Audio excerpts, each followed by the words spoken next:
El día de ayer abordamos el tema que de alguna manera se encuentra conectado con el tema de hoy, que es el problema de la responsabilidad civil contractual. Hoy día nos toca desarrollar el problema de la responsabilidad civil extracontractual. Ayer explicamos que para el análisis económico del derecho, la responsabilidad civil, tal como había sido legislada en el derecho civil, adolecía de una serie de defectos. El derecho civil tradicional, como explicamos ayer, tiende a considerar que la búsqueda del culpable es la esencia de su propósito. El análisis económico del derecho, como explicamos, sugiere que la determinación del culpable en caso de responsabilidad civil es perfectamente inútil, ya que no permite establecer quién se beneficia del incumplimiento de un contrato. Explicamos ayer la metodología denominada de la reconstrucción del contrato perfecto, según la cual de lo que se trata en el análisis económico del derecho producido un incumplimiento contractual es de estudiar los referentes interiores del contrato en el momento de la negociación que se ha llevado a cabo, para de esta manera, a partir del precio pactado por las partes, deducir el régimen de responsabilidad implícito. Cuando el precio es superior al mercado, explicábamos, debe entenderse que las partes han hecho responsable al vendedor. Cuando el precio es inferior al mercado, debe entenderse que las partes han hecho responsable al comprador. Solamente cuando el precio es igual al precio de mercado, no es posible deducir un régimen de responsabilidad del precio pactado en el contrato. Y deben utilizarse reglas supletorias para la determinación de la responsabilidad, que son las reglas que denominamos ayer cheapest cost avoider, cheapest insurer y superior risk bearer. Nos toca hoy afrontar el problema de la responsabilidad extracontractual. Y para eso tenemos que hacer una pequeña explicación de a qué nos referimos cuando hablamos de los problemas de responsabilidad extracontractual. En el derecho soportamos las consecuencias de nuestros actos y soportamos las consecuencias de los actos que contratamos. Pero ocurre que además de soportar las consecuencias de esos actos, soportamos las consecuencias de actos que no contratamos, de acciones de terceros que se llevan a cabo con prescindencia de nuestra voluntad. Los efectos que terceras personas tienen sobre nuestra vida, sobre nuestro patrimonio, reciben en la teoría económica un nombre. Se les llama efectos externos o externalidades. Es decir, son las consecuencias no contratadas de los actos de los demás sobre nuestro patrimonio, sobre nuestra vida. Las externalidades son, pues, aquellas cosas que yo no pedí, aquellas cosas que no compré, aquellas cosas que no adquirí, pero que se integran involuntariamente en el sentido de que no las pedí ni las requerí en mi patrimonio. Los efectos externos pueden ser de dos tipos. La teoría económica habla de externalidades positivas y de externalidades negativas. Efectos externos positivos y efectos externos negativos. Las externalidades positivas ocurren cuando lo que se transfiere de manera no contratada es un beneficio. Yo no te perjudico, te transfiero un beneficio que tú no pediste, que nadie solicitó, pero que ocurre de manera no contratada.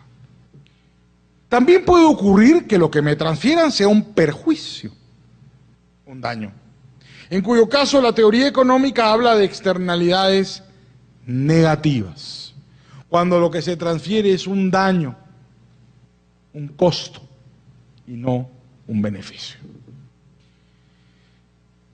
Tal vez unos ejemplos nos permitan advertir más claramente la diferencia entre una y otra.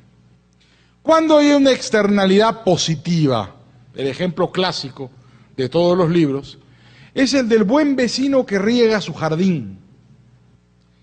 Ese buen vecino, al regar su jardín, riega el jardín de los demás, porque ustedes saben mejor que yo, por sus amplios conocimientos de física, que el agua pasa por ósmosis de mi jardín al jardín de mi vecino.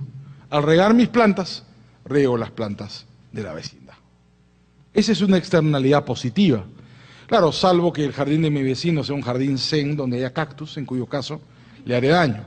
Pero suponiendo que es un jardín habitualmente, como los habitualmente existentes, en esta parte del mundo por lo menos, al regar mi jardín, riego tu jardín. Hay otras externalidades positivas más sutiles. Un edificio hermoso. ¿Por qué los grandes ricos, las grandes empresas, los millonarios de la época de gloria de Wall Street hacían rascacielos en Nueva York o en Chicago? Porque querían demostrar su poder y por vanidad, sin duda, pero además porque creaban una externalidad positiva. El Chrysler Building es una obra maestra de la arquitectura. Es un bellísimo edificio Art Deco. Pudo haber sido un edificio horrible, en cuyo caso no hubiera sido una externalidad positiva. Pero la belleza monumental crea externalidades positivas. ¿Por qué la gente va a París o a Buenos Aires o a Londres? Porque son tal vez las 3 ciudades más lindas del hemisferio occidental. ¿A qué vas? Bueno, en realidad nada, vas a pasearte por las calles. Porque es muy bonito pasearse por una calle bonita. Las casas hermosas, las ciudades hermosas, las personas hermosas. Se dice que, por ejemplo, una mujer hermosa, un hombre guapo, crean externalidades positivas. Es muy agradable ver a gente hermosa y elegante. Tal vez será frívolo, pero agradable es. De hecho, la publicidad no usa gente fea, porque la publicidad transmite, a través de los sentidos, una externalidad positiva. Si tú pusieras a una persona muy fea, ¿no es cierto?, vestida de Ralph Lauren, probablemente no te gustaría comprar Ralph Lauren, aunque tú seas feo, digamos, ¿no?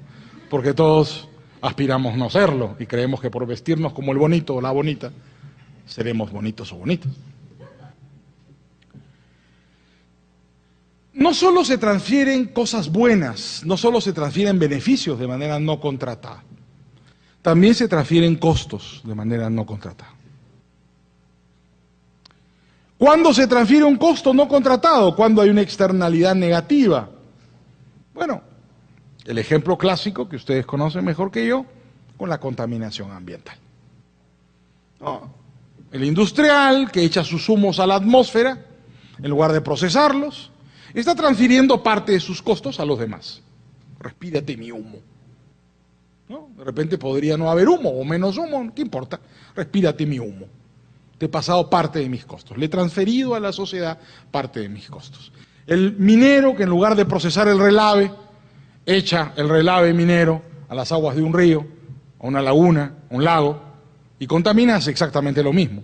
Transfiere su costo a los demás. La congestión. Todos padecemos la congestión en América Latina, se ha multiplicado muchas veces la cantidad de automóviles en América Latina y siguen siendo las mismas vías. Resultado, las ciudades de América Latina son muy congestionadas. La congestión implica demora, dinero que se pierde, polución sónica, ruido, que vuelve loco a la gente, la cantidad de ruido. ¿No? La congestión es una externalidad. Todo el mundo sale a la vez con su automóvil. Si no salieran todos a la vez con sus automóviles, se ahorraría dinero y el desplazamiento sería más rápido. Pero al salir todo el mundo a la vez simultáneamente en el rush hour, estamos creando una externalidad negativa sobre los demás. Trasladamos costos a otras personas. Ejemplos hay muchos, pero estos son los clásicos. De externalidad positiva y de externalidad negativa. El fenómeno económico, entonces, con el que lidiamos es la transferencia no contratada. De beneficios se llama externalidades positivas. De costos se llama externalidades negativas. El derecho trata de manera diferente los dos fenómenos. La transferencia de externalidades positivas nunca ha sido vista con rechazo por la teoría legal, por la teoría jurídica. Para el derecho, si tú quieres transferirme un beneficio, es un acto de liberalidad. Si tú quieres hacer un edificio bonito, eres un banco y contratas a Renzo Piano para que haga, qué sé yo, el local del banco, no sé cuál será el principal banco de Guatemala, el banco que fuere, ¿no es cierto? No vas a pretender cobrarle a todos los vecinos una cuota por mirar tu edificio, ¿no? Si le has decidido gastar 1000 veces más de lo que costaría contratar a un arquitecto guatemalteco simplemente para satisfacer tu vanidad y tener un edificio hermosísimo hecho por Renzo Piano, es tu problema, ¿no? Es un acto de liberalidad. Construir un edificio lindo, has creado una externalidad positiva, pero el derecho no te reconoce derecho de acción. No hay acción para cobrar una externalidad positiva. Una chica bonita no puede cobrar por la calle, puede cobrar como modelo, digamos, o en otras actividades aún más comprometedoras.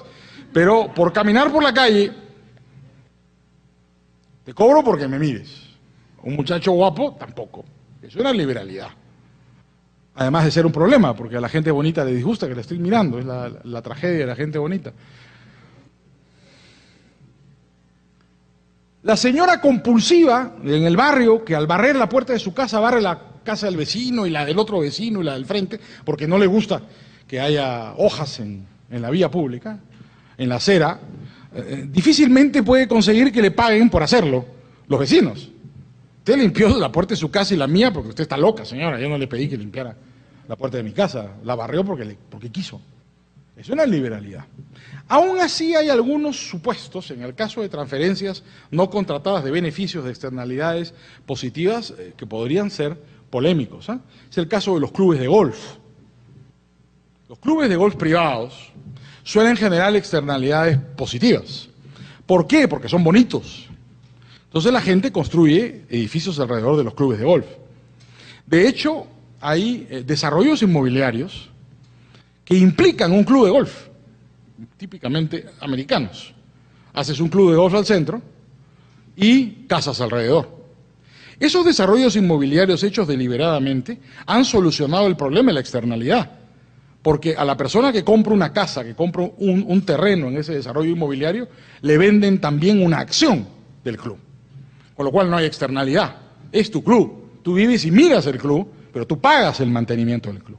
El problema está con clubes antiguos, ¿no es cierto?, que no forman parte de un desarrollo urbano, que han creado en el medio de la ciudad, el Club de Golf de Caracas, por ejemplo, el Club de Buenos Aires, el Club de Golf de Lima, no sé el caso de Ciudad de Guatemala, pero clubes de golf que han quedado en medio de la ciudad y que son rodeados por la ciudad, y comienzan a construir los vecinos, donde antes había casas de vecindad, edificios.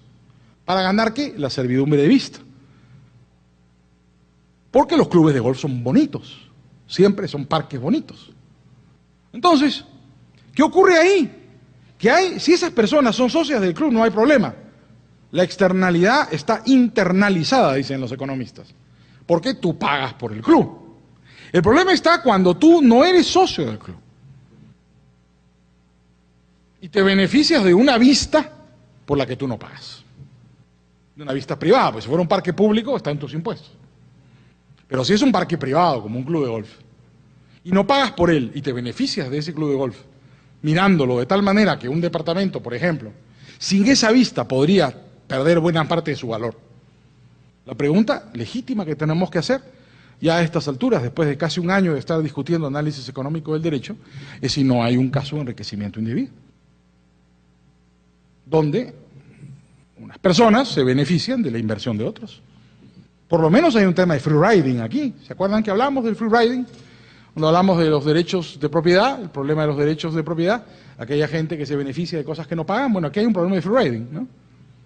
Tú te beneficias de la vista a un parque, a un club de golf, del cual no eres socio, y por consiguiente tu propiedad se revalora como consecuencia de la inversión de otros. El análisis económico del derecho no se ha planteado mucho este problema y tampoco la teoría jurídica, es decir, los códigos civiles siempre queda la acción por enriquecimiento sin causa como una acción residual, ¿no? Pero una acción específica para cobrar la externalidad positiva, por el cual aquella persona que te transfiere un beneficio, después viene a decirte, bueno, viejito, yo te pasé un beneficio, ahora págame pues, ¿no? Porque bien que te lo disfrutaste, bien que te gustó, ¿no? En el caso, por lo menos, de esta inversión inmobiliaria, yo diría que hay un tema por desarrollar. Ese es un tema controvertido, por lo menos, ¿no? Yo me inclinaría a ser partidario de reconocer derecho de acción en esos casos. El derecho civil tradicional se coloca generalmente en la situación de las externalidades negativas, sin embargo. Lo que le ha preocupado al derecho civil es estudiar la transferencia no contratada de costos, no la transferencia no contratada de beneficios, la transferencia no contratada de costos. ¿Por qué? Porque en la transferencia no contratada de costos lo que ocurre es que yo te estoy transfiriendo un perjuicio. Así como en la sociedad se producen bienes, también se producen antibienes. Los bienes suman al patrimonio de las personas y de la sociedad de los países. Los antibienes restan al patrimonio de las personas y de las sociedades. ¿Cuáles son los antibienes? Los daños, las pérdidas, los robos, los accidentes. En la transferencia no contratada de perjuicios, lo que está produciéndose son antibienes. Entonces, tanto la sociedad, tanto las personas directamente involucradas, como la sociedad en su conjunto, están peor cuando en una sociedad se incrementa la cantidad de perjuicios que se transfieren de manera no contratada entre las personas. A la institución legal que pretende solucionar el problema de las externalidades negativas, ustedes la conocen con el nombre de la responsabilidad extracontractual. Su propósito consiste en minimizar la existencia de antibienes en la sociedad.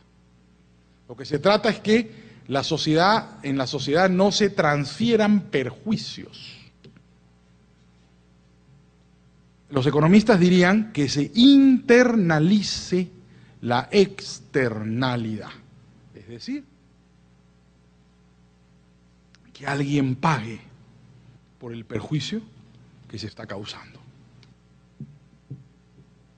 Entonces, el problema económico con el que trata la responsabilidad extracontractual es la internalización de las externalidades negativas, no de las positivas. Lo que buscamos es resolver el problema de las externalidades negativas.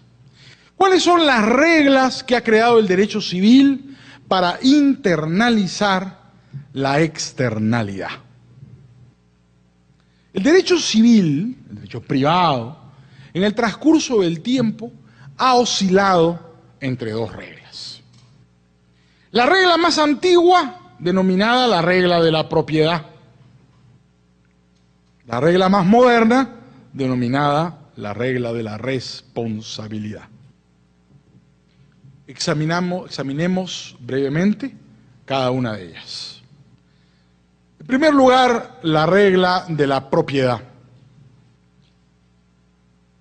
Cuando se produce una externalidad negativa, cuando se produce un accidente, cuando alguien quema tu casa, no deliberadamente, ¿no? Si no sería un delito de daños, o cuando alguien atropella a tu madre, o te mata un hijo, casualmente, se ha producido una externalidad negativa, te han creado un daño. El derecho busca internalizar la externalidad, busca que alguien pague ese daño, que alguien asuma esa transferencia no contratada de un perjuicio. La primera regla, la regla de derecho natural, si supongamos por un minuto que no hay ley escrita, ¿cuál es la regla de derecho natural frente a un accidente? La regla de derecho natural, los romanos la llamaban casum sentit domine. la cosa se pierde para su dueño. Esa es la regla de la propiedad.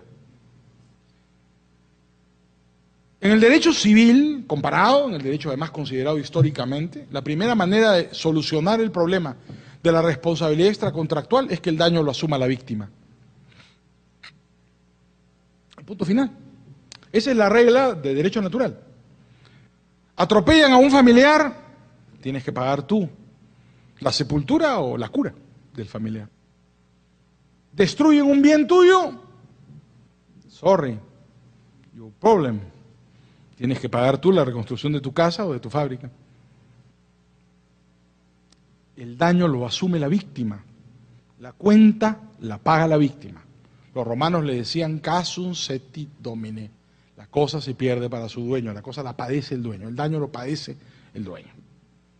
Entonces, la regla original, la regla de la propiedad, consiste en casos de responsabilidad extracontractual, que la víctima sea la que cubra el daño causado. Esta regla, que existe hasta hoy, en todos los códigos civiles del mundo, por excepción, para los casos de fuerza mayor y caso fortuito, la regla para fuerza mayor y caso fortuito, la regla residual, la última regla, es casum senti domine. En todas las legislaciones comparadas del mundo hasta hoy. Por excepción, en caso fortuito, un terremoto, en fuerza mayor, un acto del gobierno, un acto arbitrario del príncipe, como decían los legisladores renacentistas. Entonces, la regla casum senti domine es una regla por la cual es la víctima la que tiene que cubrir las consecuencias no contratadas que lo perjudiquen. Como les digo, es una regla que supervive excepcionalmente en todas las legislaciones del mundo, pero es la regla original. ¿Puede organizarse un sistema económico en base a la regla de la propiedad? Sí, ¿por qué no? Lo que pasa es que es un mundo pobre y un mundo muy parecido a la Edad Media, ¿no? Si la víctima tiene que pagar sus accidentes y no puede trasladar el costo a nadie, lo previsible es que la gente vivirá en fortalezas, ¿no es cierto?, rodeado de fosos de cocodrilos y caminará con armaduras por la calle. ¿Por qué? Tiene que defenderse. Entonces, la manera de defenderse es reduciendo su exposición a los riesgos. Entonces, ¿cómo te blindas? Pues te blindas literalmente. Si la cosa se pierde para su dueño, bueno, vives pues en castillos de piedra que no se incendian, ¿no?, rodeado por todo tipo de precauciones, y tú caminas con armaduras de hierro. Porque cualquier daño que exista tendrás que pagarlo tú. Entonces, inviertes en prevención. Con la regla de la propiedad se invierte mucho en prevención, para evitar precisamente que el daño se produzca. Sobreinviertes en prevención. Pero una sociedad de ese tipo es generalmente una sociedad pobre, no es fácil organizar una actividad económica en un mundo de esa manera, porque es una sociedad esencialmente pobre. Al derecho civil, sin embargo, le ha repugnado siempre la idea, por razones morales, de que la víctima sea la que tenga que soportar las consecuencias de los daños. En particular a la moralidad judeocristiana musulmana, a las religiones del libro, los libros revelados, les ha parecido pues siempre una cosa bastante cruel, ¿no?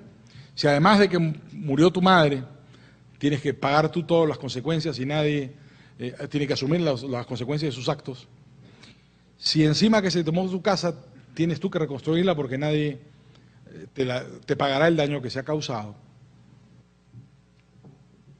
diera la impresión que a una adversidad te cae una segunda, ¿no? Padeces el daño y encima tienes tú que pagarlo. Entonces el derecho civil ha tratado, desde los romanos, de tratar de trasladar la cuenta de la víctima al causante. No exagero si digo que toda la historia de la responsabilidad extracontractual es tratar de pasar la cuenta de las externalidades negativas de la víctima al causante. Toda la historia de la responsabilidad extracontractual no consiste más que eso. Tratar de redistribuir la cuenta. Que no sea la víctima el que padezca el daño, que no sea el dueño el que sufrió el daño y que encima tenga que pagarlo, sino tratar de trasladar la cuenta, ¿no? Internalizar la externalidad de otra manera, alterar la regla de derecho natural, pasarle la cuenta no a la víctima, sino al causante. Las razones son de índole moral. Al derecho civil le ha repugnado la idea de que la víctima, además de padecer el daño, tenga que pagarlo. Y ha tratado de encontrar una solución identificando al culpable. Han sido dos los procedimientos que el derecho civil ha elaborado metodológicamente, dos metodologías, para tratar de identificar al causante de un daño. En primer lugar, en el derecho romano se elaboró la llamada culpa objetiva. El derecho romano, con la lex Aquilea, que es la primera norma que sanciona la responsabilidad extracontractual, establece que el causante de un daño debe indemnizarlo. Y establece un sistema de responsabilidad cuasi delictual, la llamada falta civil o delito civil, por el cual, en el caso del atropello, en el caso del incendio, ¿no es cierto?, el causante objetivo, el que hizo la conducta, el que cometió la conducta, sin interesar su intención, tiene que pagarla, tiene que indemnizar a la víctima. No es entonces tan moderna la responsabilidad objetiva como muchas veces nos quieren decir, ¿eh? Nos hablan de la teoría del riesgo y las actividades socialmente peligrosas, pero eso es la lex Aquilea. Estamos regresando a una regla de derecho romano, cuando se defiende la responsabilidad objetiva. Frente a la responsabilidad objetiva, ya en la etapa del derecho romanista, es decir, en la Edad Media, el derecho romanista es la fusión del derecho romano con el derecho canónico. El derecho canonista y el romano se fusionan y aparece el derecho romanista, que es el derecho de la Edad Media. Que no es derecho romano específicamente, sino es una síntesis. El derecho romano con el derecho canónico de la Iglesia Católica. Con el derecho romanista aparece la noción de culpa subjetiva. Yo les he contado que la historia del derecho le debe a San Isidoro de Sevilla haber desacralizado la noción de pecado y haber creado, en base a la noción de pecado, la noción de culpa subjetiva civil. Y así al pecado venial, al pecado mortal y al pecado capital corresponde la culpa leve, la culpa grave y la culpa inexcusable. Los conceptos de culpa que utilizamos normalmente en la responsabilidad civil no son sino la desacralización de los tres conceptos de pecado. San Isidoro desacraliza, laicifica, ¿no? Convierte en secular el concepto de pecado y crea el concepto de culpa subjetiva. ¿Cuál es la idea? La idea romanista es que el responsable no debe ser el que hace una conducta objetiva, sino el que tiene la intención de causar un daño. La típica noción de pecado católico. Tú tienes que tener noción, tienes que tener decisión, interés, dolo, dirían los penalistas. Es querer causar un daño para ser responsable de él. Y debe ser responsable de él en la medida en que lo causas. Entonces, el derecho romanista introduce el concepto de culpa subjetiva, con las distintas graduaciones de la culpa. Concepto que utilizamos hasta hoy y que está presente en casi todos los códigos civiles del mundo. O se regula la culpa a través de la culpa objetiva, o se regula la culpa a través de la culpa subjetiva. ¿Cuál es el propósito? Identificar al causante. Para el derecho civil debe pasarse la cuenta de la víctima al causante, hay que trasladar el costo del accidente, hay que internalizar la externalidad en el causante, no en la víctima. Pasar de la regla de la propiedad a la regla de la responsabilidad. ¿Cómo se identifica al causante? Mediante dos procedimientos.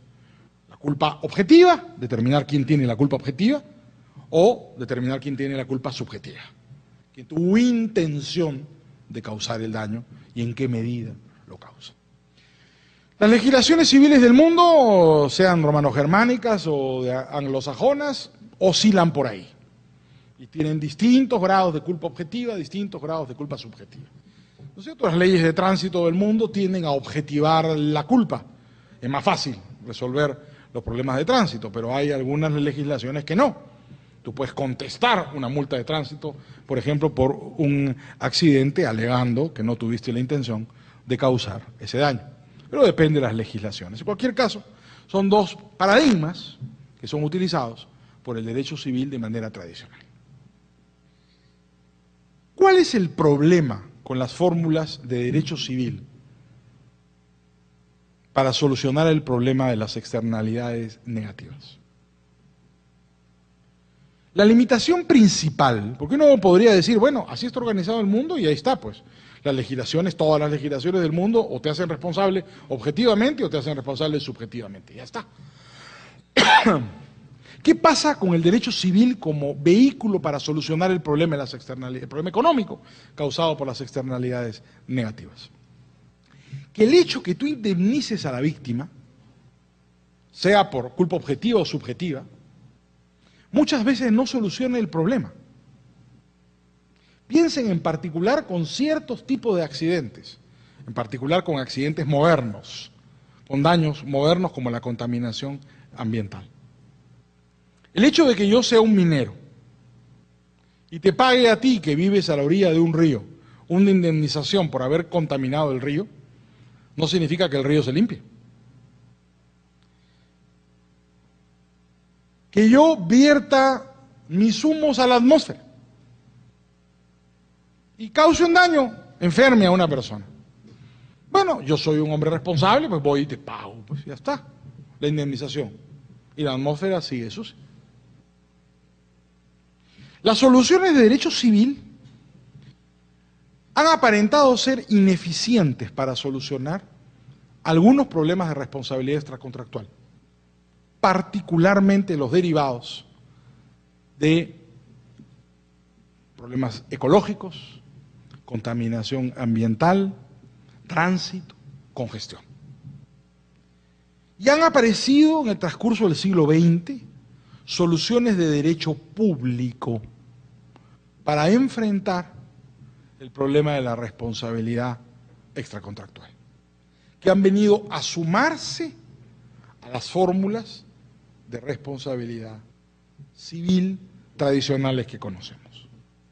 De esta manera, a la regla de la propiedad y a la regla de la responsabilidad, dos soluciones de derecho privado, han venido a sumarse algunas reglas o propuestas de reglas de derecho público para tratar de mejorar la internalización de las externalidades. La principal y más famosa es una fórmula, una regla propuesta por un famoso economista británico en el primer tercio del siglo pasado.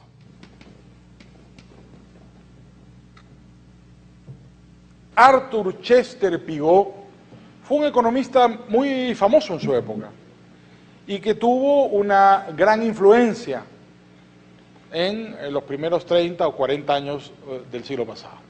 A él se le debe una doctrina sumamente difundida, la llamada teoría de los defectos del mercado, y que tuvo una amplísima difusión en su época. Claro, Arthur Chester Pigou era un hombre muy inteligente, era un socialista, no acompañó a su doctrina de los defectos del mercado una doctrina de los defectos del Estado. Y la gente, influida por las ideas de Pigou, claro, el Estado, el mercado tiene defectos sin duda, no son los que dice Pigou, pero tiene defectos. Toda acción humana es imperfecta.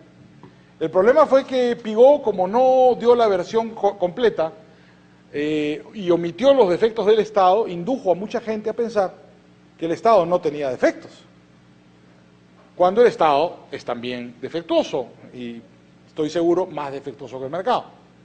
Entonces, el tema no era comparar los defectos del mercado con las virtudes del Estado, sino comparar los defectos del mercado con los defectos del Estado y ver cuál era menos defectuoso, es decir, un second best, no un first best. Pero Pigou solo habló de los defectos del mercado. Muchos años después, Ronald Coase y Buchanan introducen la idea de que el Estado es defectuoso y ofrecen toda una explicación a los defectos del mercado en el derecho privado con Coase y en el derecho público con el public choice de Buchanan. Pero digamos, Pigou se quedó en la primera parte. Sin embargo, Pigou fue un hombre muy popular. Su idea de que el mercado es defectuoso la tenemos grabada hasta nosotros. Todo el derecho de la competencia se basa en eso. Toda la protección del consumidor se basa en la idea de que el mercado tiene información imperfecta. Y al tener información imperfecta, el consumidor pobrecito hay que protegerlo porque comete un montón de errores. ¿No? Esa es una idea ampliamente difundida. La influencia de Pigou ha sido gigante en el derecho en el siglo XX y hasta el siglo XXI. Pero no solamente se limita a los defectos del mercado. Pigou estudia la responsabilidad civil. Fue un hombre muy brillante, ¿eh? Y observa el problema que les he indicado. Observa que en los casos de responsabilidad por culpa objetiva o en los casos de responsabilidad por culpa subjetiva son insuficientes para internalizar la externalidad. Si contamino el lago y le pago a la víctima, no limpio el lago. Y el lago sigue peor. Y yo sigo pagando la indemnización. Entonces, ¿qué le vas a decir al minero? Oiga usted, yo le he pagado la indemnización a todos, ahora ellos se tiran la plata, pues si ya no limpian el lago, el problema yo no sé. Yo sigo echando y pago de nuevo, y pago de nuevo, y pago de nuevo, y el lago está cada vez peor. Lo mismo pasa con la congestión en las calles, ¿no? Todos están en la calle simultáneamente a la misma hora. A eso le llaman rush hour. ¿No es cierto? La gente es muy poco inteligente. Todos salen simultáneamente, ¿no?, a la calle a la misma hora. Además, todos saben que van a salir, ¿no? Entonces, todos están igual parados en la calle. ¿Y qué están haciendo? Causándose un daño espantoso a todos, entre todos. Y ahí están, sentados, quemando gasolina a $70 el barril, una especie de locura, ¿no es cierto? Siquiera usaran gas, pues, ¿no? Que es mucho más barato, pero no, ahí están. ¿Qué dijo Pigou? Pigou dijo que las fórmulas tradicionales de responsabilidad por culpa objetiva y subjetiva eran inútiles para solucionar el problema de la externalidad negativa, especialmente en los problemas de contaminación. Y propuso otra fórmula que la historia económica hoy día denomina en su honor las contribuciones de Pigou. ¿Por qué contribuciones?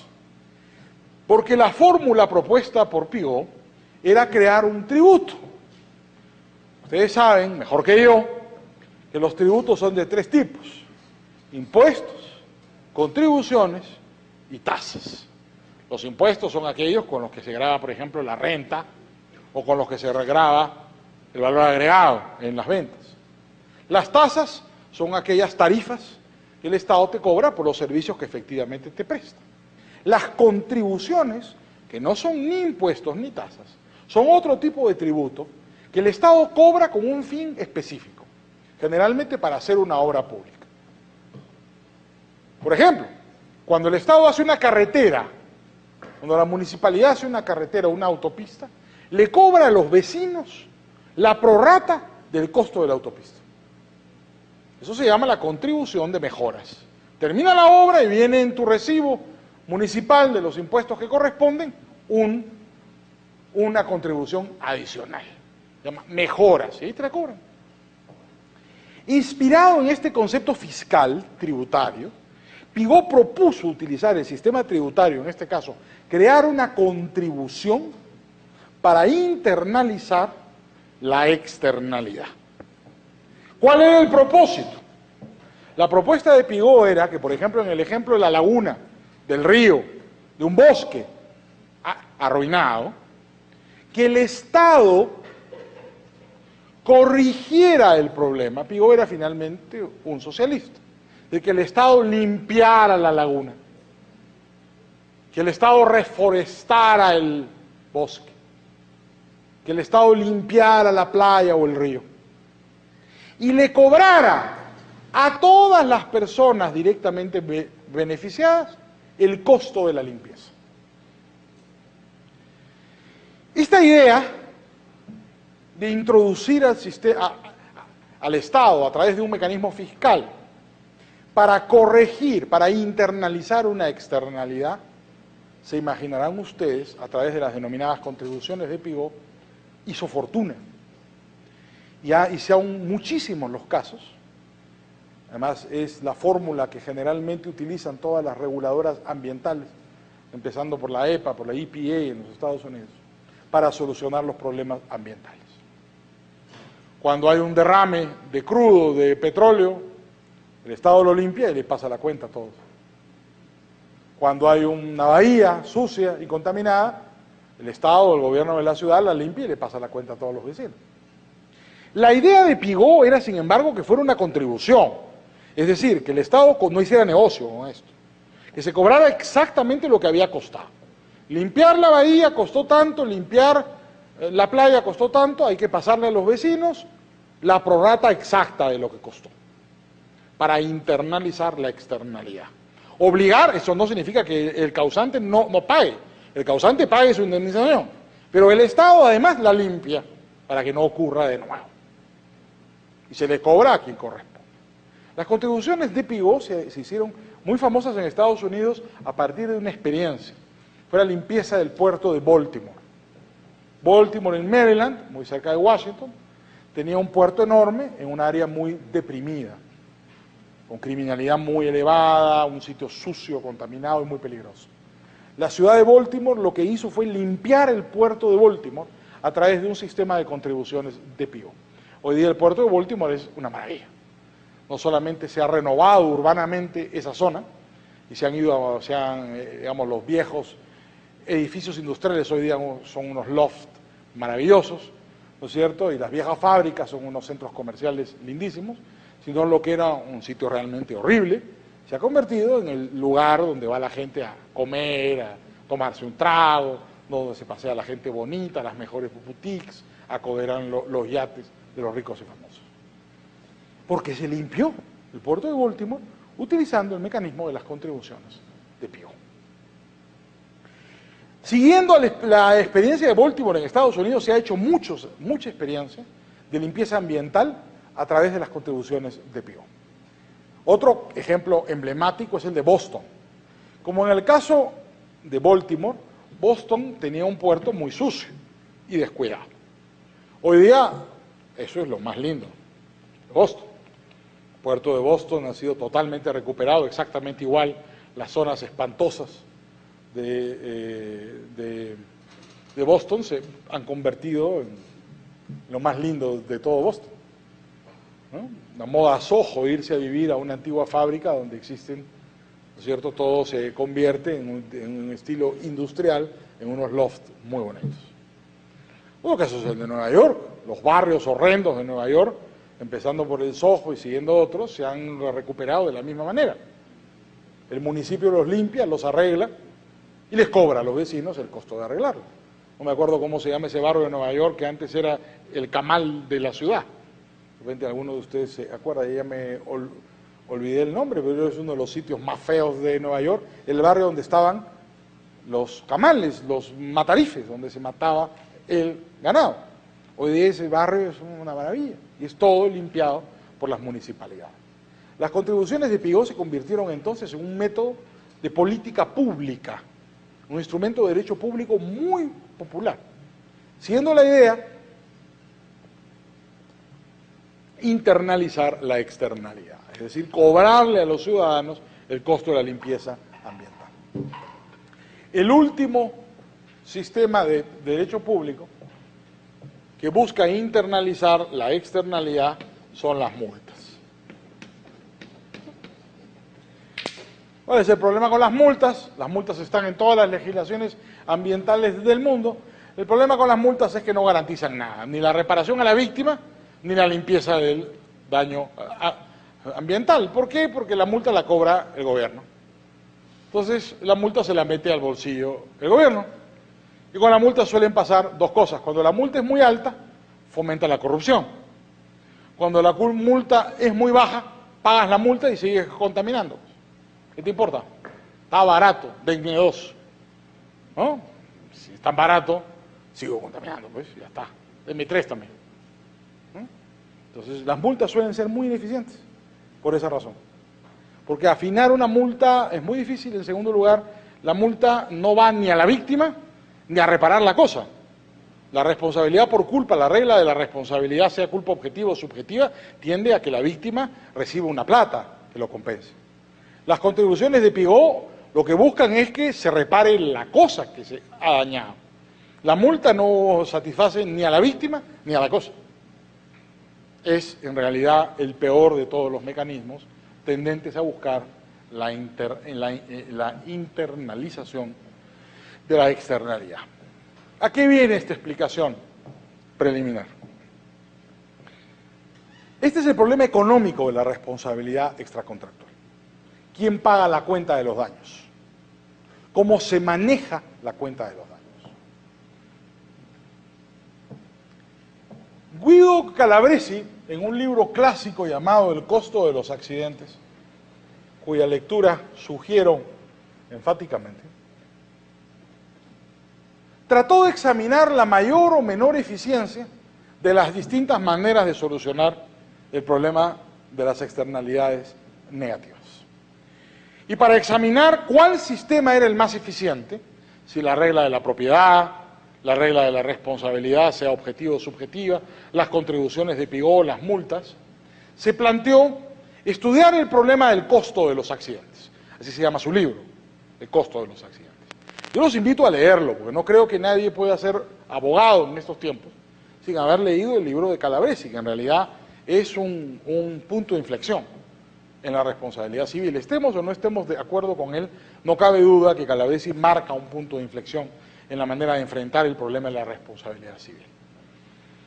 ¿Qué dice Calabresi? Calabresi dice que todo accidente, que todo daño, que toda externalidad negativa tiene que ser analizada desde 3 puntos de vista.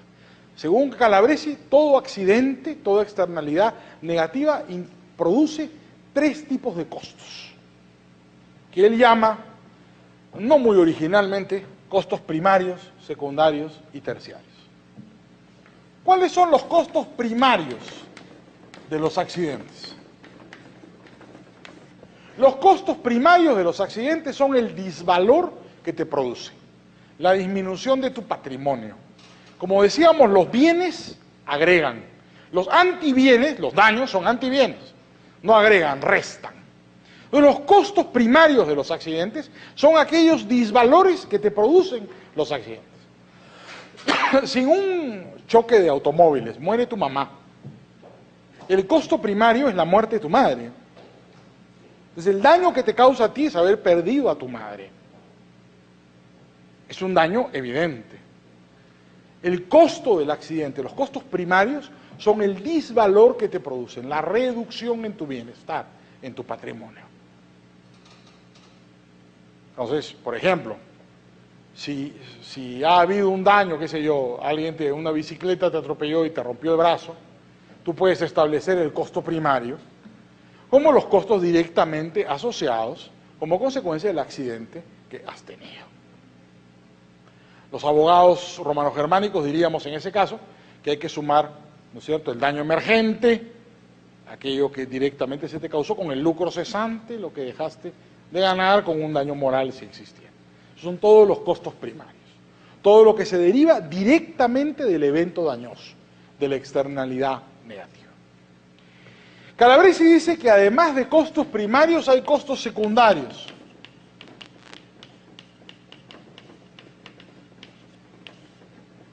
¿Cuáles son los costos secundarios? Calabresi dice que no solo basta saber la cuantía del daño, sino hay que conocer cómo se distribuye. ¿Por qué? Porque no es lo mismo pagar un daño entre uno que pagar un daño entre varios. Me explico, supongamos que los costos primarios de un accidente son 100.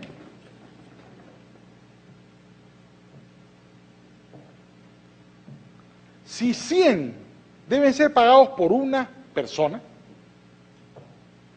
significa que los costos secundarios de este accidente son más altos que si 100 tuvieran que ser pagados por 100 personas.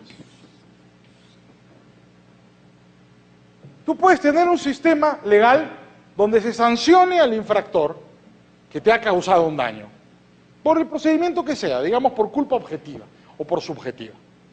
Y se diga, muy bien señor, el que causa un daño a otro está obligado a indemnizar.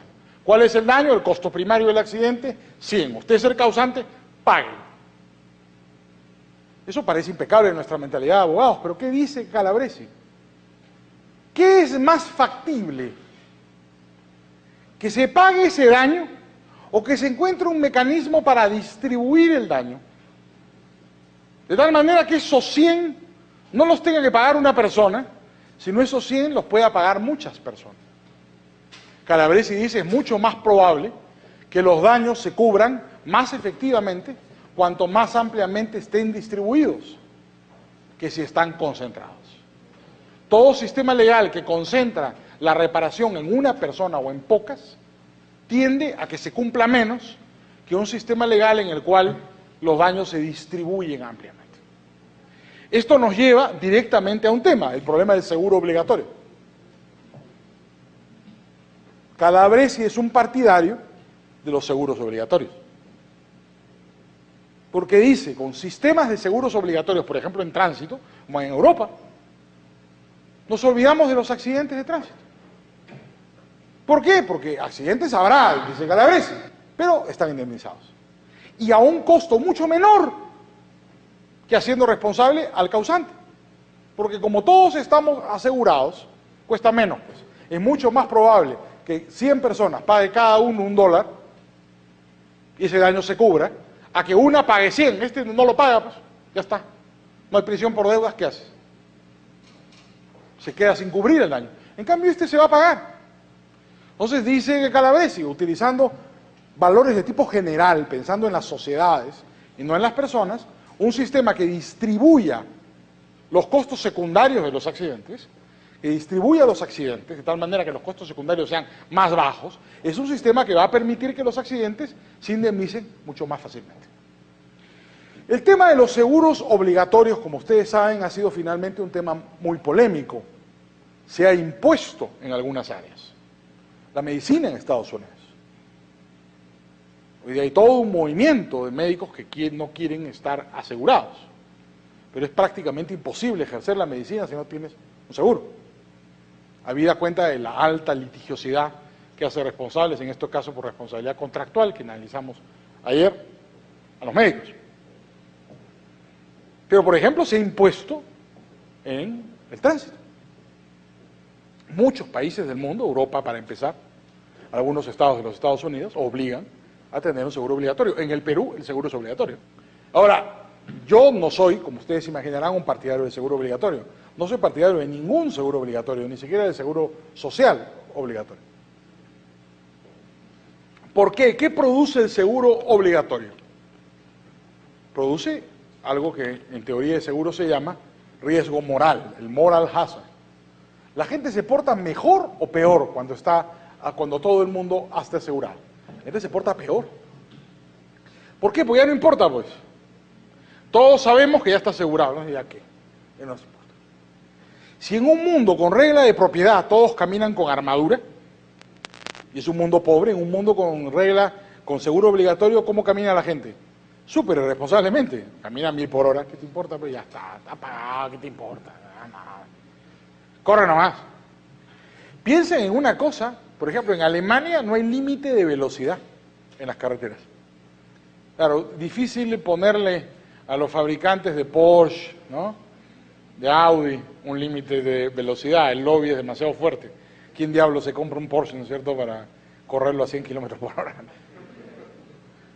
Bueno, pero en las autobahn, las carreteras alemanas, hay menos accidentes de tránsito que en el resto de Europa. Tampoco hay límite de velocidad en Italia, por las mismas razones, imaginarán, pues quien se compra un Ferrari, un Lamborghini, ¿para qué? Para ir a correr en el jardín de su casa, ¿no? ¿Qué hace con un Ferrari? No, con un límite de velocidad de 100 kilómetros por hora, un Ferrari. ¿No? ¿Quién te compra un Ferrari? ¿Quién compra un Lamborghini, viejo? ¿Quién compra un Lancia? No, está loco, no hay límite de velocidad. ¿Hay más accidentes de tránsito en las carreteras italianas o en las carreteras alemanas que en el resto de Europa? No, hay menos. Y tú podrías decir, eso no es lo que la teoría sugiere. No, eso es lo que la teoría sugiere. ¿Qué ocurre en los países con seguro obligatorio? ¿Hay más o menos accidentes de tránsito? Más o iguales. No disminuyen los accidentes de tránsito. Lo que pasa con el seguro obligatorio es que están pagados los accidentes de tránsito. Pero no reducen los accidentes de tránsito. En muchos casos hay más accidentes de tránsito. Es el caso del Perú. Luego del seguro obligatorio hay más accidentes de tránsito en el Perú que antes. Porque la gente maneja más descuidadamente, pensando que ya pagó las consecuencias de sus actos por anticipado. De hecho, si tienes un seguro obligatorio y no tienes accidentes, eres un tonto, ¿no? Claro, porque como el seguro obligatorio es igual para todos y no distingue entre el buen conductor y el mal conductor, el buen conductor subsidia al mal conductor. Entonces lo que se trata es tener varios accidentes, pues, ¿no? Con lo cual amortizas tu seguro a costa de los demás onzos que no tienen accidentes. Y que no los tendrían tampoco aunque el seguro fuera voluntario. Miren que esto del seguro obligatorio es un tema que a veces se nos pasa inadvertido y es un tema muy grave, ¿eh? Porque produce consecuencias complicadas en la conducta de las personas. El riesgo moral existe. ¿Qué pasa con el seguro social, por ejemplo? Hay gente que cree que el seguro social es la causa de la destrucción de la familia en Europa y en los Estados Unidos. No sé si han escuchado alguna vez del argumento. El argumento es muy sugerente. El seguro social lo crea Bismarck a finales del siglo XIX en Alemania y se extiende por toda Europa y Estados Unidos. Hasta antes del seguro social, ¿cuál era la función económica de los niños? La función económica de los niños era cuidar a los viejos, ¿no? Digamos, ¿tú para qué tenías hijos? Para que te cuiden cuando seas viejo. Es decir, eran el seguro social de las familias, ¿no? Entonces, la gente tenía hijos, muchos. ¿Por qué? Costo secundario, pues. Tenías un solo hijo que mantenga a los padres y a las tías solteronas, muy caro. Entonces tenías no un hijo, tenías 20. Además que no había métodos anticonceptivos y la abstinencia siempre ha sido, digamos, no muy simpática. Entonces tenías un montón de hijos, pues. Claro. ¿Por qué? Porque el costo secundario del mantenimiento de los viejos disminuía. Había más hijos que pagan la cuenta. ¿Qué pasa cuando llega el seguro social? Además, había un elemento subjetivo que me permito insistir. Cuando tú dependes, si tú vas a depender de tus hijos cuando eres viejo, ¿qué tienes que hacer con tus hijos cuando son chicos? Quererlos mucho, para que te quieran a ti, como tú los has querido. Tienes que invertir tiempo en ellos. Dedicación, ¿por qué? Porque tú quieres que después, cuando seas un viejo baboso, no te empujen en la silla de ruedas, si no te hagan algo de caso como tú les hiciste caso. Porque finalmente el ser humano actúa recíprocamente, ¿no es cierto? Tú actúas de la manera en que esperas que actúen contigo. El principio de simpatía de Hume y Adam Smith, ¿no? Tú haces a los demás lo que quieres que hagan contigo. Te ves en el espejo de otros, ¿no? Entonces, la gente tenía muchos hijos y les dedicaba mucho tiempo a sus hijos. ¿Por qué? Porque era una inversión indispensable. Si tú eres un padre ausente, si eras un padre descuidado, una madre dura, no ibas a tener la atención de tus hijos después. Tenías que invertir mucho tiempo, mucha dedicación en tus hijos. ¿Qué ocurre cuando llega el seguro social? Ocurre una cosa trágica. Los padres ya no necesitan hijos que los mantengan porque los mantiene el gobierno, ¿no? El gobierno. Entonces, ¿para qué tienes hijos? Europa ya no hay niños. Europa. Si los niños fastidian, pues hablan, gritan, incomodan y son carísimos. Ustedes creo que no tienen hijos, pero si alguno tiene hijos por ahí, ya los tendrán, ya verán lo que es. Yo sería rico si no hubiera tenido hijos con todo lo que comen. Y los hijos hombres son aún peor. Las hijas mujeres son caras, pero los hombres comen como energúmenos. Te arruinas. Es una cosa horrorosa, se comen todo. Además se toman todo, en un determinado momento también se lo toman todo. Es una cosa espantosa. No solo no tienes hijos, ¿eh? ¿Para qué quieres hijos? Si ya tu cuenta futura, tu seguridad social, la paga el gobierno. No te gastas la plata, pues. Hijos que fastidian, que fríen, que hay que dedicarles tiempo. Qué horror, te lo dedicas a ti mismo. Pero es una sociedad mucho más egoísta, centrada en ti. Entonces la figura del obrero inglés, ¿no es cierto?, sentado viendo fútbol, un hooligan, ¿no es cierto?, del obrero italiano en BBD comiendo sus fideos, es una imagen de un hombre solitario, de una mujer solitaria. No hay familia. Porque la seguridad social hace innecesaria, le quita el sentido de la familia. ¿Para qué quieres hijos? Te mantiene el gobierno. Es tremendo. No solo no tienes hijos, si tienes hijos son muy pocos y le dedicas muy poco tiempo.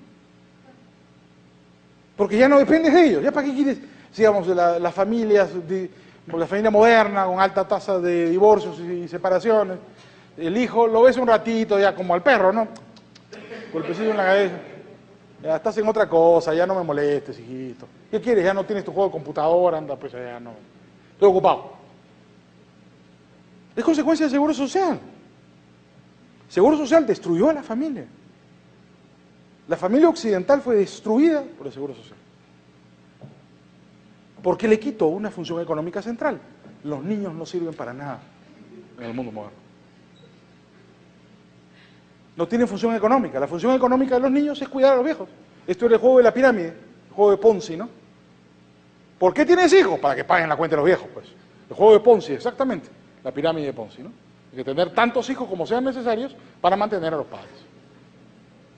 En un mundo moderno ya no los necesitas. ¿Cómo será la sociedad del futuro? No lo sé. Pero en el mundo moderno es una sociedad bastante rara, ¿no? Las parejas heterosexuales no quieren tener hijos.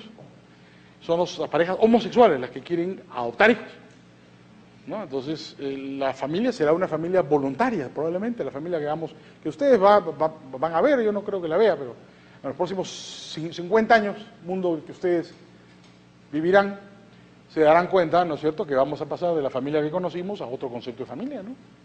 Totalmente distinto, una familia voluntaria. Tú tienes hijos, pues, cuando quieras tener un hijo, ¿no? Por razones estrictamente subjetivas, de gusto o de preferencia, y ya no porque representa una función económica. Pero la familia numerosa desapareció, y los niños tienden a ser bienes preciados. Países europeos como Francia, como Alemania, te pagan por tener hijos, te subsidian por tener hijos, porque no tienen niños. Y no tienen niños porque ellos mismos los eliminaron, por el problema de la distribución de los costos secundarios. Las externalidades negativas no solo tienen costos secundarios, tienen también costos terciarios. Calabresi explica que además de los costos primarios y secundarios, las externalidades tienen costos terciarios. ¿Cuáles son los costos terciarios de las externalidades? No solo interesa saber la cuantía del daño y la manera como se distribuye, sino interesa saber el mecanismo de liquidación para pagar el daño. No es lo mismo imponer una multa que seguir un juicio por responsabilidad subjetiva. Las multas son procedimientos administrativos muy sencillos. Un procedimiento judicial para determinar la culpa inexcusable o la culpa leve en el caso de un accidente es casi una discusión teológica. Juicios larguísimos, complejos, imprevisibles. No es posible anticipar cuál va a ser el fallo de los jueces, con sutilezas y barroquismos legales casi infinitos, porque son discusiones muy complicadas. ¿Qué dice Calabresi? La internalización de la externalidad no solo depende de la cuantía de los daños y su distribución, depende de la manera como se paguen, como se liquiden los daños. Porque hay procedimientos más eficientes que otros para la liquidación de los costos de los accidentes. Puede ser que escojamos un mecanismo que sea muy ineficiente y que no permita la reducción de las externalidades. Y que produzca al final que los accidentes no se indemnicen. Entonces, Calabresi trata de resaltar el hecho de que también hay costos secundarios. Ahora bien, hemos dicho, y acá tenemos a la izquierda las soluciones de derecho público y pondremos a la derecha las soluciones de derecho privado. La regla de la propiedad, el casus senti domine, y la regla de la responsabilidad,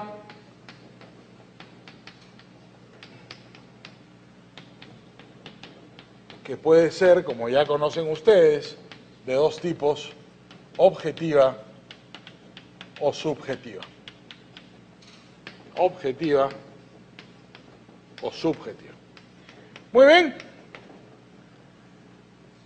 Si consideramos que los accidentes tienen costos primarios, secundarios y terciarios, y sabemos que existen 4 reglas en la legislación comparada para lidiar para internalizar la externalidad, ¿no? La idea del derecho es internalizar la externalidad, que se pague el accidente. Hay 4 reglas: regla de propiedad, regla de responsabilidad, subjetiva, objetiva, contribuciones de pago o multas. Y tenemos 3 tipos de costos que tenemos que internalizar. ¿Cuál sistema es mejor para qué tipo de costo? Bueno, empecemos con la regla de la propiedad. Los costos primarios con la regla de la propiedad están internalizados? Sí. ¿Por qué? Uy, lo paga la víctima, pues ya está. El problema es la víctima, no el problema es nadie. 100% lo paga la víctima. Los costos secundarios. ¿Cuáles son los costos secundarios con la regla de la propiedad? No hay distribución, ¿no es cierto? La víctima cubre todo. Los costos secundarios son altos, porque no se distribuye el daño. Tú padeces casus senti domino, el daño lo padece el dueño, la cosa se pierde para el dueño. Yo, víctima, padezco, recibo, no puedo compartir con nadie, tengo que pagar la integridad de esa cuenta. No la puedo trasladar al causante. Y los costos terciarios no existen porque no hay que cobrarle nada a nadie, no hay acción. ¿A quién voy a demandar? Si la cosa se pierde para mí, no hay derecho de acción. Sencillamente no hay costos terciarios, no hay procedimiento de liquidación. La regla de la propiedad es por eso una regla residual, ¿no? Ya les he dicho, existe en todas las legislaciones del mundo hasta hoy, pese al reproche moral que tiene el hecho de hacer que la víctima sea la que corra con la responsabilidad por los accidentes. ¿Por qué? Porque al final, frente a un problema de caso fortuito, fuerza mayor, la cosa más práctica es hacer que la víctima sea la que asuma las consecuencias del daño. ¿Qué ocurre con la regla de la responsabilidad? Primero con la regla objetiva. ¿Cómo son los costos primarios en el caso de responsabilidad objetiva? Bueno, los costos primarios están cubiertos, pues, solo que se traslada la cuenta de la víctima al causante. El causante tiene que cubrir los costos primarios. ¿Se distribuyen los costos primarios? Bueno, se distribuyen más que con la regla de la responsabilidad, porque se le pasa del causante, de la víctima al causante, pero se concentran en el causante, digamos, se traslada de uno a otro, pero no hay una distribución de tipo social, como querría Calabresi a través de mecanismos de aseguramiento, lo que no significa que no se puedan contratar seguros, sin duda, ¿no? Los costos terciarios son más altos. Hay costos terciarios. ¿Por qué? Porque la víctima tendría que enjuiciar al causante para hacerlo responsable por culpa objetiva, para que lo indemnice. En el caso del accidente de tránsito, que sufres un atropello o el choque de tu vehículo, tienes que enjuiciarlo para que te pague. Dependerá de la rapidez o flexibilidad de ese juicio, pero hay un costo terciario que no existe en el caso de la responsabilidad, de la regla de la propiedad. En la responsabilidad por culpa subjetiva se parece mucho, pero los costos terciarios son particularmente más altos. ¿Por qué? Porque discutir la culpa subjetiva, quién tuvo la intención de causar el daño y en qué magnitud, es una discusión bastante más compleja. Por eso la popularidad de la culpa objetiva en los tiempos modernos no interesa si lo quisiste o no lo quisiste hacer. Manejabas un vehículo, creaste un riesgo, tú pagas. En cambio, la culpa subjetiva tienes pues que discutir, no, mire, yo en realidad manejaba un vehículo y no quise atropellar a la viejita, sino yo estaba pensando en otra cosa, en filosofía, entonces en realidad ella me guiñó el ojo, yo no sabía y no sé qué, y se metió una mosca a la oreja. No, yo no la quise atropellar a la señora, una mosca, un mosquito que me picó. No, una discusión, digamos, los argumentos de defensa, ustedes saben, los abogados son unos sofistas, no tratan de crear algún argumento, siempre es una discusión mucho más compleja. Determinar el grado de culpa, ¿no? La culpa leve, la grave, la inexcusable, es, como hemos explicado muchas veces, una discusión casi teológica, el tipo de pecado que has cometido. ¿No? Discútelo en el confesionario, pero discutirlo en los tribunales es algo particularmente difícil, por lo menos engorroso, hay un costo mayor. Es de los tres sistemas que hemos hablado hasta ahora, la regla de la responsabilidad, la culpa objetiva, la culpa subjetiva es el que tiene costos terciarios más elevados. Las soluciones de derecho público, las contribuciones de Pigou. Bueno, las contribuciones de Pigou internalizan la externalidad, pagas el costo primario.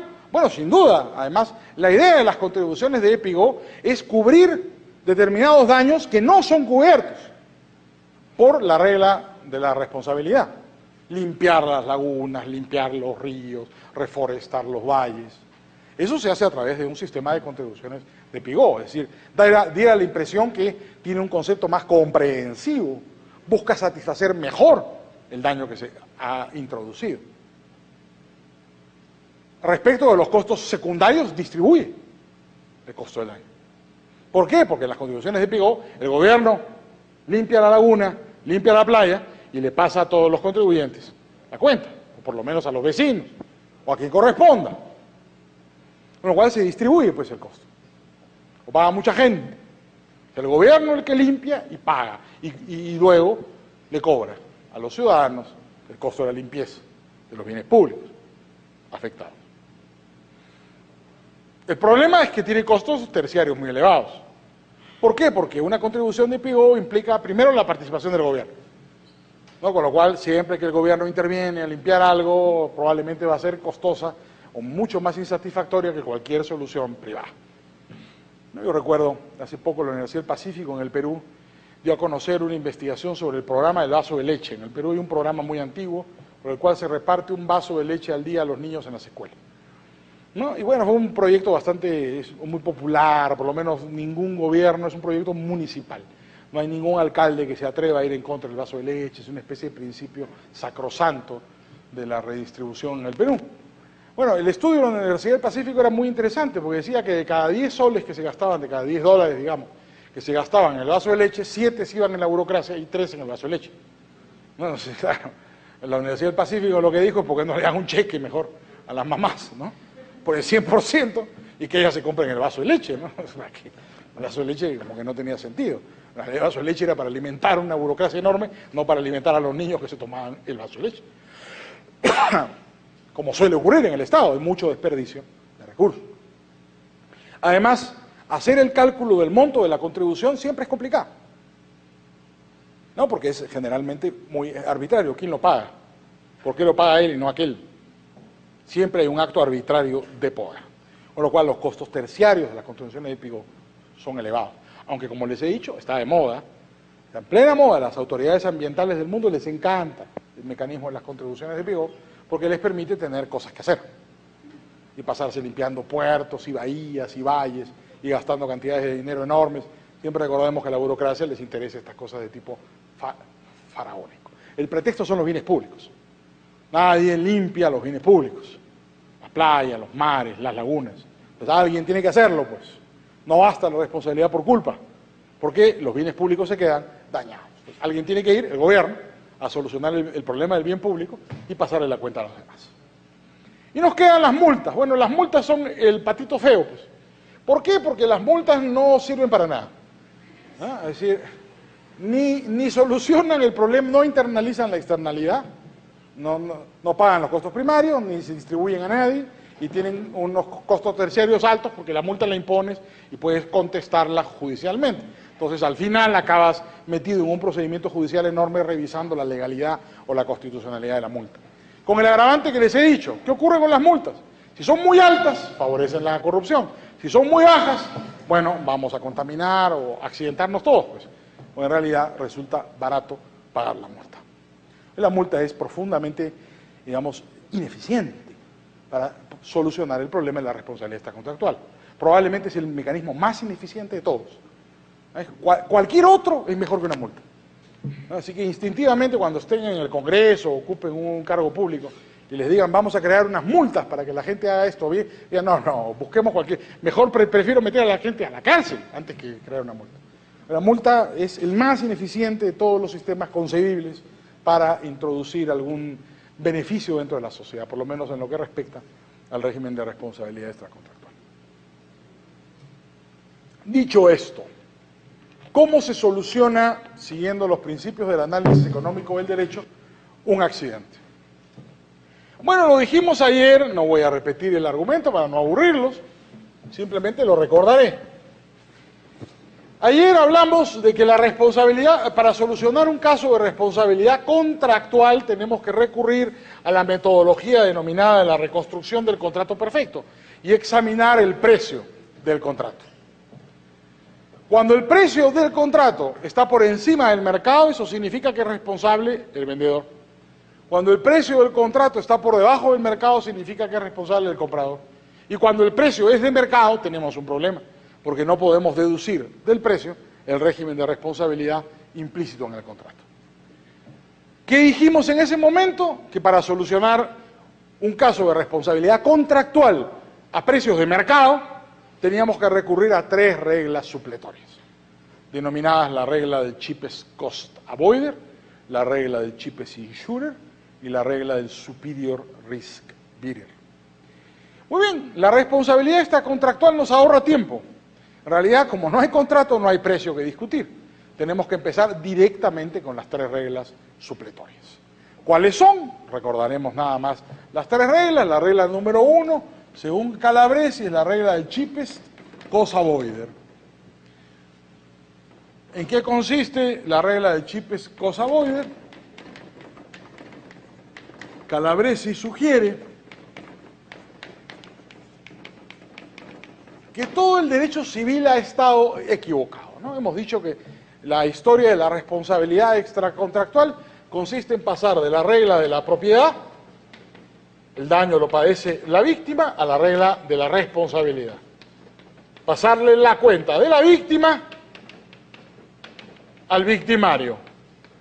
Esa es la historia de la responsabilidad civil extracontractual. ¿Cómo se internaliza la externalidad? Pasando de la víctima al victimario. Del perjudicado al causante. ¿Qué dice Calabresi? Como adelantamos un poco ayer al hablar de la responsabilidad contractual. Esto no funciona, porque es irrelevante económicamente identificar al causante del daño. Calabresi dice lo que tenemos que identificar no es el causante del daño.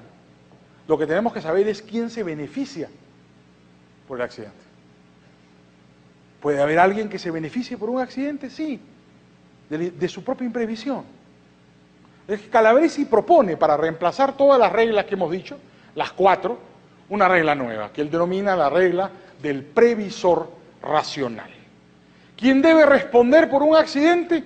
Lo que él denomina el previsor racional, es decir, aquel que pudo prever el riesgo al menor costo posible. ¿Por qué? Porque aquel que pudo prever el riesgo al menor costo posible, si no lo hace y se produce el accidente, hace una utilidad de su propia imprevisión. Y esa situación, dice Calabresi, es incompatible con el principio de Pareto. Es decir, se beneficia a costa de otra persona. Mejora su posición a costa de otra persona. Calabresi dice entonces, critica a la regla de la propiedad, a la regla de la responsabilidad por ser económicamente irrelevantes. Y dice, tenemos que buscar al previsor racional. Debe ser responsable, no la víctima ni el causante, sino el que pudo prever el daño al menor costo posible. Porque en el momento en que éste se produce, hace una utilidad de su propia imprevisión. ¿Cómo se identifica el previsor racional? Calabresi dice, primero, con la regla cheapest cost avoider. Tenemos que preguntar, ¿no es cierto?, ¿quién tuvo el costo de previsión menor? ¿Cómo se determina quién tuvo el costo de previsión menor? Explicamos ayer por la denominada regla de Hunt. ¿Cuál es la regla de Hunt? Cuando el costo de previsión es menor que el riesgo por la probabilidad, esa persona es el previsor racional. Es previsor racional aquel que tiene un costo de previsión menor que el riesgo por la probabilidad. En otras palabras, cuando el costo de previsión es mayor o igual al riesgo por la probabilidad, esa demanda es infundada. Tú no le puedes exigir a una persona que responda cuando el costo de la previsión es mayor, digamos, cuando es más costoso prever un riesgo que el riesgo mismo.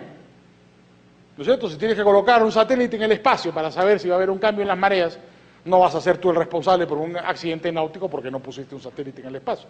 Porque obviamente el costo de previsión es más alto que el daño mismo. Entonces la tesis, ¿no es cierto?, de Calabresi es que debe responder el que tuvo un costo de previsión menor al riesgo por la probabilidad. A esto se le denomina la regla de Hunt. Es el Hunt Rule. Y no tiene nada que ver con la mano, sino, como les conté ayer, es el apellido de un juez, Lerner Hunt, que fue el que propuso esta fórmula en una sentencia muy famosa llamada Carroll Tawin versus USA, un accidente en el puerto de Nueva York en los años 40, y propuso esta manera de resolver el problema de un problema de responsabilidad extracontractual. ¿No? Entonces, para Calabresi, lo primero que tienes que hacer para establecer quién es el previsor o racional es aplicar la regla de Hunt y ver si el costo de previsión era menor al riesgo por la probabilidad. ¿Qué pasa cuando no es posible establecer quién fue el previsor racional en un accidente? Calabresi dice, lo dijimos en la clase pasada, que hay que pasar a una segunda regla. Ayer decíamos que estas reglas eran supletorias a la voluntad de las partes, como en responsabilidad extracontractual. No hay voluntad de las partes porque no hay contrato, son las consecuencias no contratadas de los actos individuales, se pasa directamente a ellas. Y la segunda regla es la regla del cheapest insurer, que explicamos ayer largamente. Es decir, cuando no sea posible establecer quién puede prever el daño al menor costo posible utilizando la regla de Hunt, tenemos que hacer responsable al que pudo contratar la prima de seguros más barata, al que pudo asegurarse por la prima más barata. ¿Por qué? Porque el que pudo asegurarse con la prima más barata y no lo hizo, producido el accidente, hace una utilidad de su propia imprevisión. Entonces debemos hacer responsable al que pudo asegurarse con una prima menor. En este caso son válidas todas las observaciones, no las repetiré para no aburrirlos, que largamente hicimos ayer respecto de las conductas amante, adversa y neutral al riesgo. No es lo mismo un amante del riesgo que un neutral al riesgo, que un adverso al riesgo, porque cada uno de ellos tiene una disposición a contratar una prima de seguros diferente. El amante del riesgo no está dispuesto a asegurarse sino cuando la prima es menor al riesgo por su probabilidad. En cambio, el adverso al riesgo está dispuesto a asegurarse a todo evento, cuando la prima sea mayor que el riesgo por la probabilidad, cuando sea igual al riesgo por la probabilidad o cuando sea menor que el riesgo por la probabilidad. Y el neutral al riesgo solo se asegurará cuando la prima sea igual al riesgo por la probabilidad. Con lo cual, el asunto no es tan fácil. Determinar quién es el cheapest insurer no es tan fácil, porque depende si la parte causante del daño, la parte involucrada, cada una de las partes involucradas, si es amante, adversa o neutral al riesgo. Porque si es un amante del riesgo, solamente sería cheapest insurer cuando la prima sea menor al riesgo por la probabilidad y no la contrató. Porque si es mayor o igual al riesgo por la probabilidad, el amante del riesgo nunca tomará un seguro. En cambio, el adverso al riesgo será responsable a todo evento con cualquier precio de la prima. Y será siempre un cheapest insurer, porque su disposición subjetiva a contratar una póliza de seguro será siempre mayor que la de un amante del riesgo. En otras palabras, no es muy fácil establecer quién es el cheapest insurer, pero para Calabresi esta era una regla mejor que la responsabilidad por culpa. Además era una regla supletoria. Primero, el cheapest cost avoider. Si no es posible determinar quién es el cheapest cost avoider, el cheapest insurer. Lo discutimos ayer, como imagino ustedes lo recordarán. Y la tercera regla, si no es posible establecer quién pudo contratar una póliza de seguro con la prima más baja, Calabresi dice, debe responder el deep pocket, el más rico, el superior risk bearer, lo que él llama el responsable superior del daño. La parte más rica, no el causante, puede ser la víctima. La parte más rica es el previsor racional. Hay que considerar, si no podemos establecer quién es cheapest cost avoider, ni podemos establecer quién es cheapest insurer, para Calabresi debe responder por un accidente el más rico. La parte más rica debe ser considerada el previsor racional. ¿Por qué? Por el costo de oportunidad. Dice Calabresi que el costo de oportunidad es inversamente proporcional al ingreso, de manera que si tú eres más rico que el otro, tu costo de oportunidad es más bajo. Entonces tú como tenías un costo de oportunidad menor, tenías un costo de previsión menor que el otro. Por consiguiente tienes que responder. El más rico residualmente, solo si no puedes establecer quién es el cheapest cost avoider ni quién es el cheapest insurer, porque no puedes dejar esto sin responder, dice Calabresi, al final, si no hay solución, que pague el más rico, el deep pocket, el billetón. ¿Por qué? Porque él tiene un costo menor. Que pague el más rico, pues, ya está. No importa que sea la víctima o el causante. ¿Por qué? Porque esa solución es compatible con el principio de Pareto y es una solución económicamente más eficiente que andar buscando a través de la noción de pecado al culpable subjetivo de las cosas. ¿No? Entonces, esta es la fórmula calabresiana, ¿no? La fórmula que él propone, la metodología que Calabresi propone para enfrentar el problema de la responsabilidad extracontractual, la internalización de las externalidades negativas. Las críticas, bueno, ya ayer las dijimos, ayer tuvimos un diálogo sobre esto hablando de la responsabilidad contractual, no las repetiremos. Hay muchas críticas, los enemigos de Calabresi dicen pues que esto es tan complicado o más complicado que lo otro, ¿no? Este procedimiento no necesariamente es más sencillo pues, que el clásico procedimiento de San Isidoro de Sevilla de buscar al culpable, ¿no? Claro, lo que dice Calabresi es que puedes buscar al culpable pero no solucionas el problema económico, porque tal vez el culpable no hace ninguna utilidad de su imprevisión y por eso plantea buscar más bien al previsor. Pero claro, sobre todo la regla esta, superior risk bearer, la regla residual última, hay mucha gente que la ha visto con cierto escepticismo por considerarla una regla artificiosa. Calabresi se defiende diciendo que es residual, pues si no se puede establecer, muy excepcionalmente se aplicará, porque si no se puede establecer quién es chip es cosa voided ni chip es insurer, al final alguien tiene que responder. Pues, y para él es compatible con el principio de Pareto que responda el más rico porque tiene un costo de oportunidad menor. ¿Hay preguntas? Mi pregunta es, buenas tardes, ¿qué propone usted para internalizar la externabilidad? Yo no propongo nada. No tengo ninguna fórmula. Yo creo, como dije, el análisis económico del derecho oscila entre dos posiciones. Hay quien cree que el análisis económico del derecho puede hacer un análisis normativo de las cosas, como es el caso de Calabresi. Examinar las cosas para proponer cambios. Y hay otras personas como yo que creemos que es un análisis positivo de las cosas. Examinar los fenómenos tal como ellos ocurren. Yo no tengo una propuesta, además yo creo que el derecho se produce evolutivamente, que el derecho es consecuencia de la acción humana, no de la voluntad humana. Entonces yo no tendría nada que sugerir para cómo cambiar el régimen de responsabilidad. Lo que creo es más bien que el régimen de responsabilidad va a evolucionar, como ha evolucionado todas las instituciones jurídicas.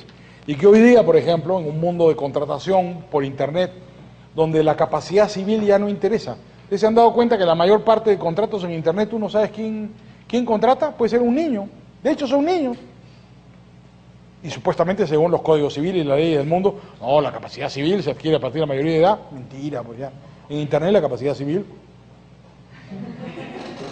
es una noción romana que ya el mundo pasó por encima de ella, ¿no?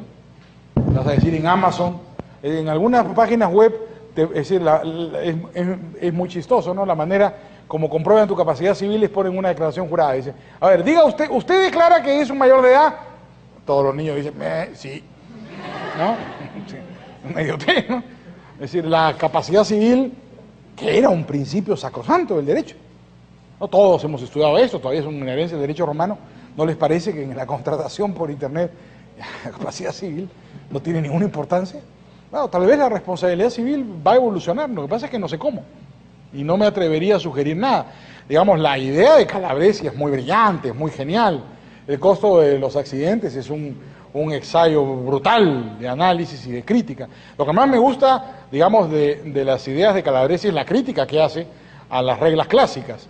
Pero, digamos, su propuesta es un poco como la propuesta de Hayek en Derecho, Legislación y Libertad, que es una especie de desilusión, ¿no?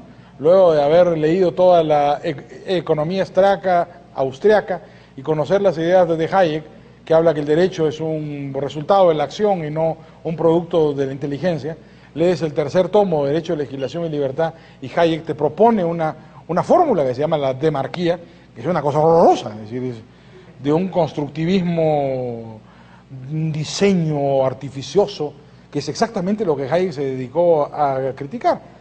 Bueno, a Calabresi es un poco parecido, es decir, él dice que eso es muy difícil y que no sirve y propone una cosa más complicada todavía. Pero, digamos, sus observaciones son muy brillantes.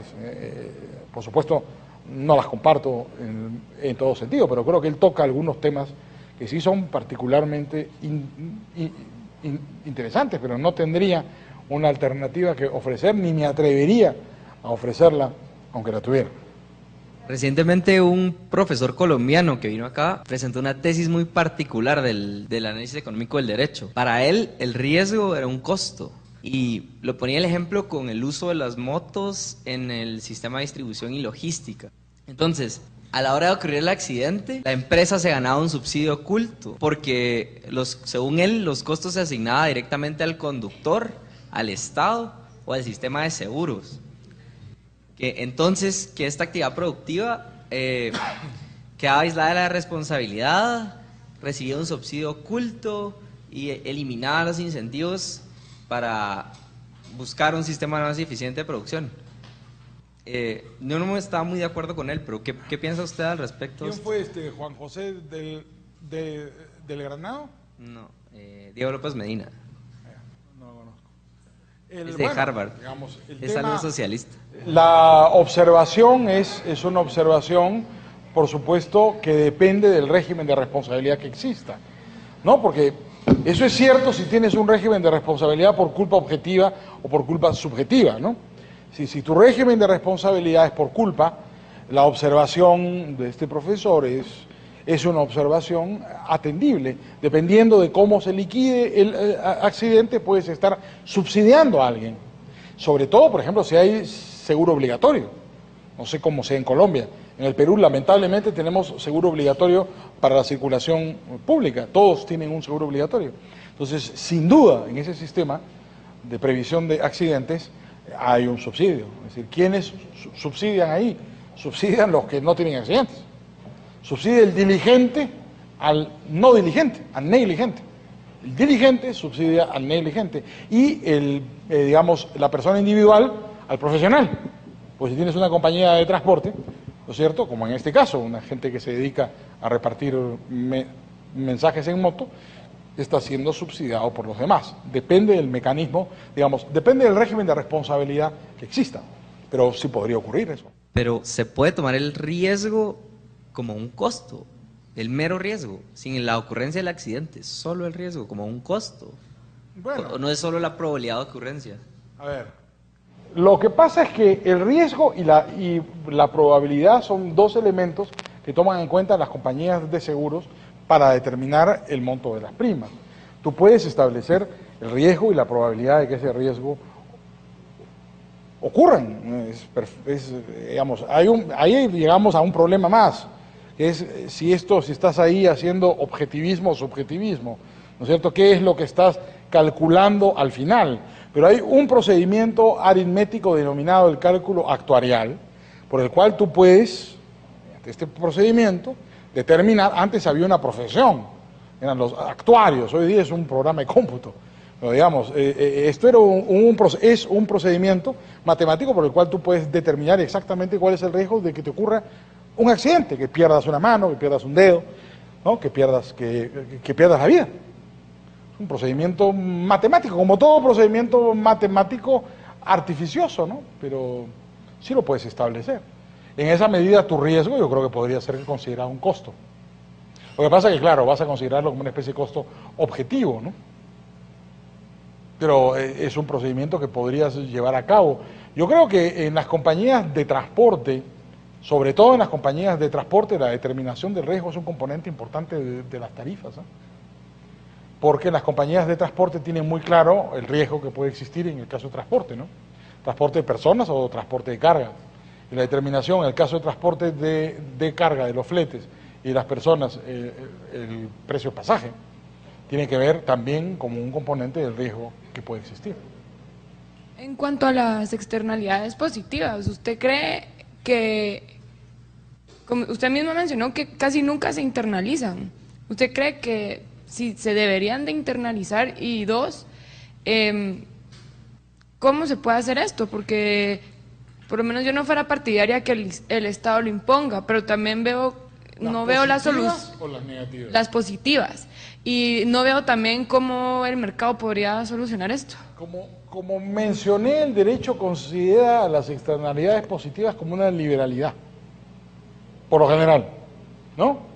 El caso del banco que conté, que contrata a un gran arquitecto para que le haga un edificio.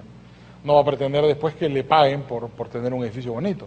Aunque podría ocurrir como el Empire State, que te cobre por entrar, ¿no? Y tú pagas por entrar al Empire State. Esa podría ser una manera del propietario de internalizar la externalidad positiva, ¿no? no cobrarte por mirarlo, sino cobrarte por visitarlo. Pero en general el derecho no reconoce derecho de acción en el caso de externalidades positivas. El señor que riega su jardín no puede tocarle la puerta al vecino de al lado y decirle, bueno, págame la mitad de la cuenta porque al regar mi jardín regué el tuyo. Aunque el caso de la llamada acción por enriquecimiento indebido, que es una acción residual cuando no hay ninguna otra que puedas iniciar, podría permitir que en algunos casos extremos de externalidad positiva pudieras tratar tú de recuperar el valor de la misma, ¿no? Que fue el caso de los clubes de golf que yo puse, ¿no? Cuando los vecinos del club de golf no son socios del club de golf, la pregunta es si los socios del club de golf tienen derecho de acción para tratar de cobrarle a los vecinos por lo menos una parte del mantenimiento del club de golf, ya que ellos son los que lo miran.